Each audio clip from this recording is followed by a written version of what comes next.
Jerry Thompson coming through the top of the bracket. Owen Turnwald coming through the bottom.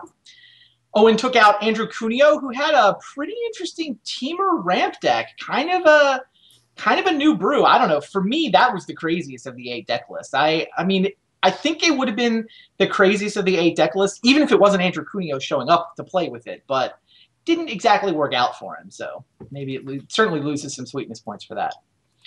Owen dispatched Andrew pretty quick. Tom Ross, we didn't get to see his match against Paul Cheon, but Paul was the one guy playing Esper Dragons. 8 different archetypes showed up for Standard Super League this week, and Tom's Jeskai Tokens took down Esper Dragons before then losing the matchup to Owen's Abzan Aggro. Brad Nelson had a Bant Heroic deck, almost felt like he and Tom sort of switched decks based on their stereotypes anyway. Beat Brian Kibler, or sorry, lost to Brian Kibler, a couple mulligans in the third game, it sounded like. Kibler then had just a brutal matchup against Jerry Thompson, who had survived an attrition battle against Josh Vetter-Layton and then just feasted on the mid-range green deck. I think Owen's done more damage to himself than his opponents have done to him, and I actually don't think it's particularly close. So we'll see if we can reverse that trend here, but so far Mana Confluence has done more damage than any of his opponents. Yeah, no, that sounds right. That does sound correct. So one thing we can show you guys while we get the finals set up is the bracket for next week. Has not yet been unveiled, but this is what things are going to look like next Tuesday. Everybody is, over the course of 7 weeks of Standard, going to get every possible first-round pairing, but it's always still interesting to look and see how things turn out. So Owen against Tom, Jerry plays Brad, Andrew, Josh, and Brian versus Paul. So that'll be how things line up next week. Anything jump out at you there? Cuneo against Josh is interesting because they both they had 2 of the most distinctive decks this week. So I'm curious, and they both lost round 1. So I'm curious if they both come with a brew next week or if they dial it back a little bit, because they were the ones that played like the most modified version of the decks, right? Of everyone else played a deck, I mean, that has largely been seen before, but you know, Rug, Sarkhan, and Esper Mentor are definitely the furthest off of that path. True. Yeah, no, it should be a fun week either way. And it sounds like the other match is getting about ready to go here. We've got Owen against Jerry. And again, my pick, I think, here is Jerry. My prediction is that Jerry beats Owen here. But I never, you're never all that like confident, you know, voting against Owen. He tends to win, I would say above 60% of his matches because he's a great Magic player. Oh, that's a good point. It's funny, I'm looking at the chat. Jerry and Brian are trying to figure out if, Brian's definitely worried that maybe he was supposed to play the Boon Satyr before the Herald. He knew that the Herald was public knowledge. He didn't want to give the info away, but yeah, Jerry's not sure he did have another line. If he had been on 1 point less life going into that last turn, Brian's attack for 11 might have just gotten there. Yeah, I don't know. All right, but Jerry won the match. Jerry's playing against Owen, and it is time to find out who's going to win the first ever week of Standard Super League. Well, Jerry with his trademark many Siddisis. Yeah. I have at least 2 Siddisis. It would not be a Jerry Thompson draw without them. And Owen with his trademark, a mix of land and spells. Yeah, that's so far what he's been running. But that's worked out for him. I mean, again, part of the strength of the Abzan aggro deck is that all of its cards are pretty interchangeable. Thoughtseize is the most unique, but the rest, it's like, I've got good aggressive 2-drops and 3-drops and Siege Rhinos and Heroes Downfalls, and I can draw almost any combination of them and end up with a pretty good hand. Speaking of Thoughtseize, Thoughtseize, yeah, I didn't see that one. It's missing a 3rd land, but still, turn 1 Thoughtseize, turn 2 Fleecemane gives you a lot of leeway. He's got a couple draw phases to come up with land number 3. And Jerry is on the play. Looks like he mulliganed all those Siddisis, so he's keeping a pretty solid 6-card hand. 4 lands, big Siddisi, Murderous Cut is decent. Second Thoughtseize is pretty good here because Owen can take like Murderous Cut, for example, and then just not sit on the second Thoughtseize knowing that Jerry's got a 5-drop that he can take at any point later in the game.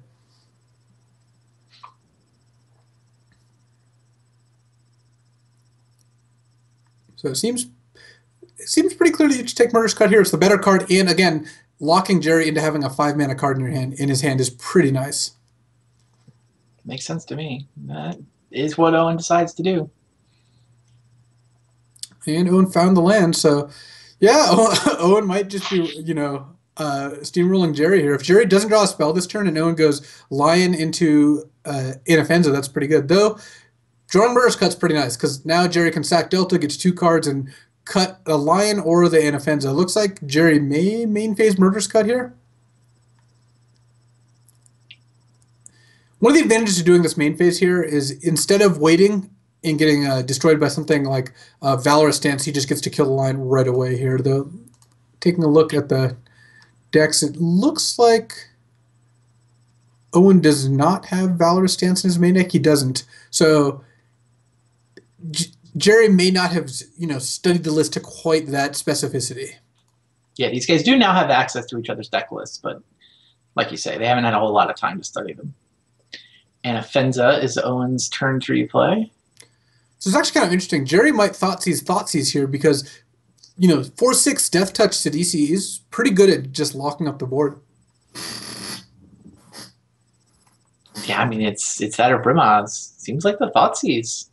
Yeah, my guess is that you'd want to take Thoughtseize. It's kind of not a normal play to Thoughtseize on like this late in the game, but Jerry does have a powerful 5-drop, and it's not like he's dead here. Ooh, Hero's Downfall is a pretty big game, though, because now Owen gets to drop Brimaz, then have Hero's Downfall, though. Brimaz Inoffensive is actually not a combo. That's funny. Inoffensive puts ++1 counters on tapped creatures, but Jerry or Owen's not going to have one of those. Drawing the other Sidisi doesn't change your plays here because Inoffensive makes it so Sidisi won't trigger, and a 3/3 is definitely not good against a 4/4 and a 3/4. The Big Death Toucher definitely seems the more valuable card. But Jerry does not know about the Hero's Downfall. And Owen drew a Warden of the first tree, so Owen is just crushing here. I mean, Jerry goes down to 4, and Owen has 4 creatures in play now. Owen has dealt 10 damage to himself, though. Oh, wow, that was a great draw. Jeez. Oh, it was, except actually it's still lethal. I thought it was a great draw, but taking 1 from the Mana Confluence, and then actually the Brimaz would have done it anyway. So Doom Equals not quite enough. When one of the better cards you could draw is not quite enough, then yeah, you're probably in trouble. Game 1 goes to Owen Turnwald. Take a look at the deck list that he is wrecking shop with. It's kind of funny, actually. Owen contacted me this afternoon, and he wanted to change his deck. I was like, no, you can't. We already, we made these graphics. We sent the deck list into Wizards. They're going to get posted on the website. It's all set up. The deadline for submitting decks is set up on Monday night because we really wanted to be able to just let the audience see the deck list right away. So dug my heels in. No, you can't change your deck list. I'm sure he's wishing he could have by now. He hasn't even dropped a game, has he? Oh, well, he hasn't. To be fair, he hasn't come close to dropping a game. He still has done more damage to himself than all of his opponents. And it's not even that, and that stat isn't even close. He's got Mana Confluence and Thoughtseize in his deck and Painlands. So, yeah. Oh, so far the real question is will Mana Confluence outrace all of Owen's opponents? The answer so far is an overwhelming yes. I mean, Owen is just crushing right now. The need is probably such that there aren't enough games left for opponents to catch up. I guess Owen had plans later for tonight, since we're going to be out of here real quick. Now, what do you think of this take on Abzan aggro? Do you see, the Warden is maybe not always a 4 of. Some of this is also, you think, tuned to be Cuneo, his first-round opponent. Yeah, I think, it's not that 4 Thoughtseize is atypical in this deck. It's just Owen picked this deck because it could play 4 Thoughtseize in the main deck, and look, 4 Duress, 4 Self-Inflicted Wound in the sideboard. So, yeah. Owen, first of all, this is a hallmark Owen list. Owen likes 4 ofs. He runs a lot of 4 ofs in the decks he builds. And second of all, he just identifies the cards he likes most in the matchups he thinks he's going to face. So again, 4 Drennan Sorrow, 4 Self-Inflicted Wound, 4 Duress. These are very large numbers of these cards. So, all right, let's go down to game 2. Exactly. I don't think Owen adjusted this deck a ton. It's more that he picked it because he liked its matchups. Got it. Jerry's opening hand is good. It's got Caryatid into Bioblight and a double Murderous Cut, but it is really funny seeing Atarka and Oakland Palace, fighting side by side. And Owen might actually have to take a mulligan here. draw looks pretty good. It's a solid draw. Drawing Warden on the first tree is nice because turn 1 Warden into turn 2 Rakshasa is certainly not a horrendous place to start. Caryatid comes down to block. Yeah, actually, Owen can even play a Fleece Mane now, and Jerry can't even block this turn because the Warden does threaten to become a 3/3. Mm-hmm. But it's clearly, I think, better to just increase your board, especially against removal spells and whatnot.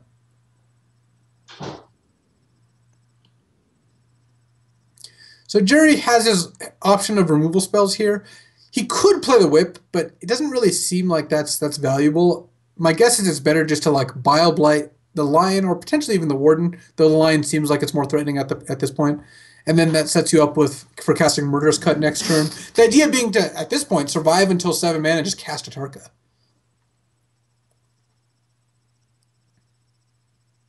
If Owen draws a white source, he can draw Brimaz. Brimaz is not bad. You'd probably get Murderous Cut, but it's still not bad. Alternately, you can just attack with both. Owen can, if he doesn't get Bile Blight cast on him during this combat, he might run into trouble, but seems kind of hard to get around casting Bile Blight. And likely just on the Lion is my assumption here.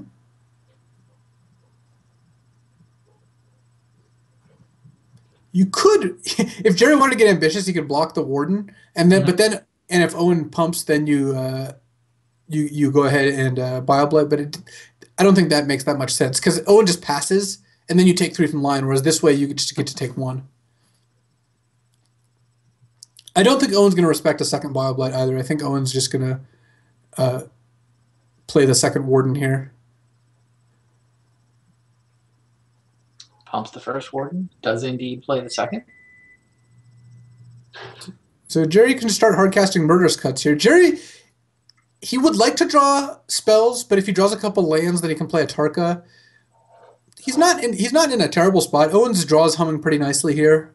That ultimate price is not going to do a whole lot. It is nice that Warden's a 1-drop that can attack past Caryatid, though.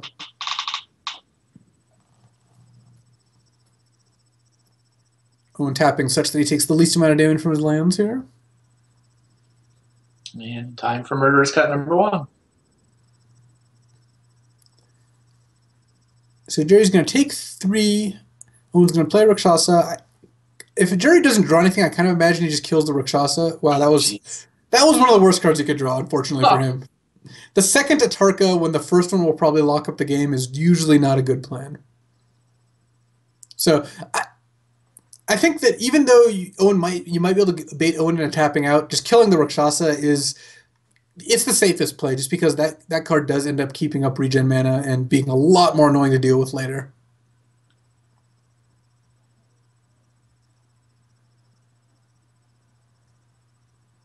Man, if that second Atarka had been a land, then he'd only be 1 away from an Atarka. If it had been a spell, then great, he's up a spell. It seems like it was actually the worst card in this deck. The only way it could get worse for Jerry now is if he draws another Whip. Hero's Downfall's fine, but he's not really progressing. He's just taking 3 a turn, and if Owen draws a white land, he can cast Brimaz, and if he draws a spell, he's obviously in great shape. So, I mean, Owen's slightly ahead here because, you know, Jerry's got 2 dead cards in his hand, the Whip and the second Atarka, and even the first Atarka, if Jerry draws running lands to cast Atarka, he's taking a bunch of damage off Owen's creatures. So, missing that 1 turn off that Atarka really puts Jerry in a much worse spot. Warden keep crunching over. Yeah, Warden's been impressive this particular match. Yeah, Jerry's got to kill another one. Yeah, but now Jerry takes 3, going to 7. Owen plays the Rakshasa, and Owen actually now has lethal in play. Sidisi was good, though. Sidisi is the kind of draw Jerry needs, because Sidisi gives Jerry 2 blockers, and at least one of them, Sidisi, is big enough that she can actually deal with the Warden by herself. Thoughtseize is actually not a great draw for Owen. I mean, killing the Whip is good. leaving the two Atarkas in hand is actually decent. So Thoughtseize is maybe better than like nothing. The question is, what does Owen do here? He could ultimate price the zombie token and attack with both. That forces a block. Sidisi maybe blocks the Warden. And then Jerry goes to 5, and then Owen can cast Thoughtseize post-combat. If I'm Owen, I do really want to cast Thoughtseize this turn. So I think letting the zombie token chump is okay. And it looks like Jerry's going to elect not even to chump. So I would imagine Owen pumps the Rakshasa once and then casts Thoughtseize. He definitely pumps the Rakshasa once. I'll drop Jerry to Now you just take the whip. 3. And then next turn, Owen can, if Jerry doesn't play anything, Owen can play ultimate price on the zombie, then attack. But of course, Jerry drew Hero of Downfall. That was a good draw. That was a good draw. Owen, second white mana for Brimaz. So there we go. Suddenly the board is... there's the second white mana for Brimaz. So now Owen, since he has ultimate price for the zombie token, if Jerry again doesn't play anything this turn, he forces the Caryatid to chump, which means Atarka is just not going to get cast. So I would imagine ultimate price comes down in a turn. So Jerry needs to draw something pretty good this turn, because Owen's going to have Jerry at 2 versus Brimaz, a token, and a Warden of the First Tree, with a second token coming into play next turn. Pretty tough spot. Owen Turnwald not in, trying to finish off the 3-0-6-0 and be our week 1 Standard Super League champion. Does Den Protector do anything? No, Den Protector does not get it done.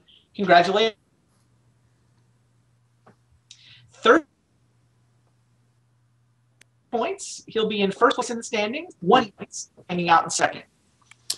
Yeah, I mean, that last match was the biggest point swing of any of the matches because you get the additional 5 points for winning. All right, we should do a winner interview with Owen. Sounds good. May have to let you drive again. I seem to be having more audio problems. Yeah, cut to a super quick break. We'll be right back with our week 1 champion. Stay tuned.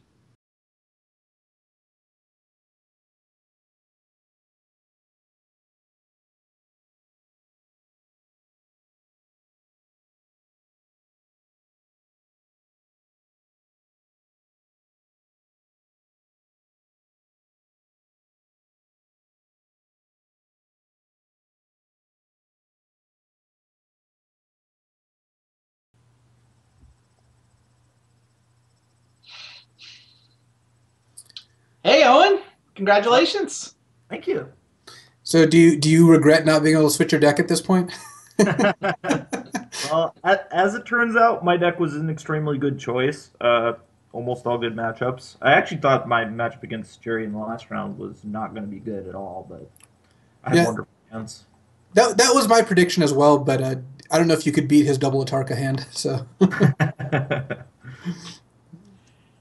Do you have much experience with that Abzan Agro versus Sidisi Whip? It felt like, Jerry felt like on paper he thought he was supposed to be advantaged, but he keeps watching Boswell lose that matchup in the Star City circuit. Yeah, I think basically anybody would win that matchup if they had the hands that I had and their hands that he had. That describes all 3 of your matches. Oh, yeah. I mean, I took everybody to the clinic.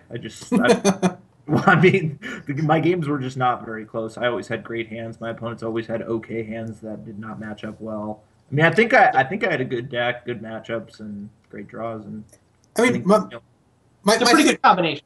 Yeah, I don't think your draws are actually insane. I think you just had like a good curve and drew 1 or 2 removal spells. It's kind of what your deck's designed to do. Yeah. Well, one thing that did not punish me at all is I basically played all Mana Confluence and Pain lands and very few come and play tap lands. Oh, we were commenting that Mana Confluence dealt far more damage to you than all of your opponents combined. I think Mana Confluence actually finished second this week.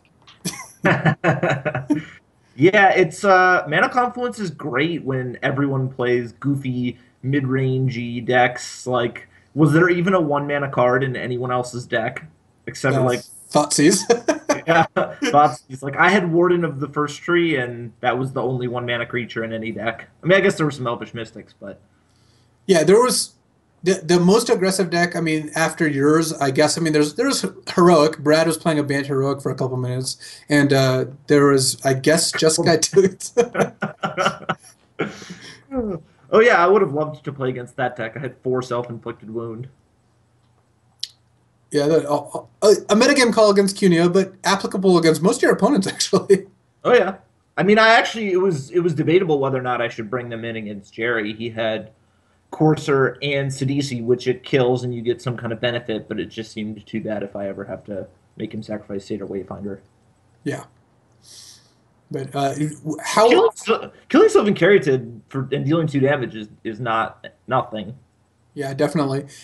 How do you think people are going to approach next week after looking at this week? Do you think people are going to like move on purpose, try to refine their same decks, or do you think they're just going to pick based on what their opponent is, what they think their opponent's going to play, or do you think people are just going to stick with like Chio's just going to play an Esper deck because he just loves playing Esper? Yeah, here's hoping everybody just plays the same decks and the same result happens. No, I mean honestly, at this level of competition, it's really about who draws better.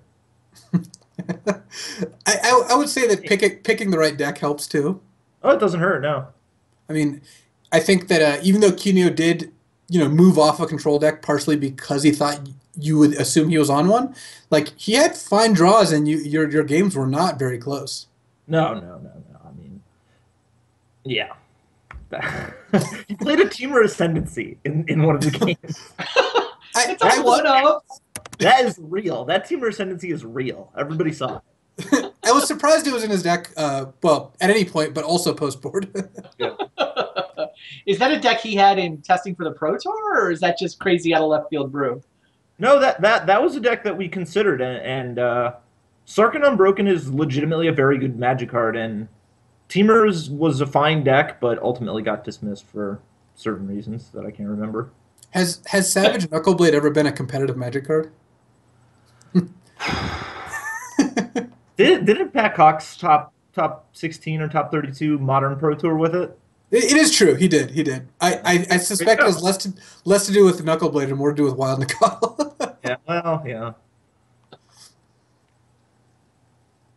Cool. Well, congratulations on winning week 1. You're the runaway leader here. Hooray! All right. How about we run it back next week? Same time, same place. See you then. Yep. Sounds like a plan. All right. All right. Well, this has been fun. Standard Super League. See you, Owen. See ya.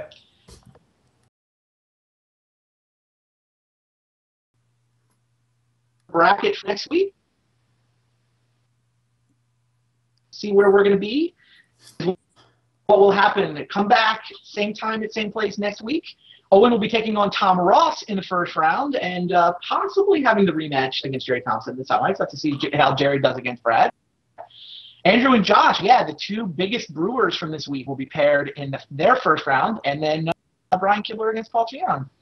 Yeah, again, we're going to keep saying this. It's hard to have bad matches, but these matches all look awesome. So I'm looking forward to it. Yeah. Same. All right. Hope you guys enjoy the deck list. If you learn something, maybe try one of these out at Friday night.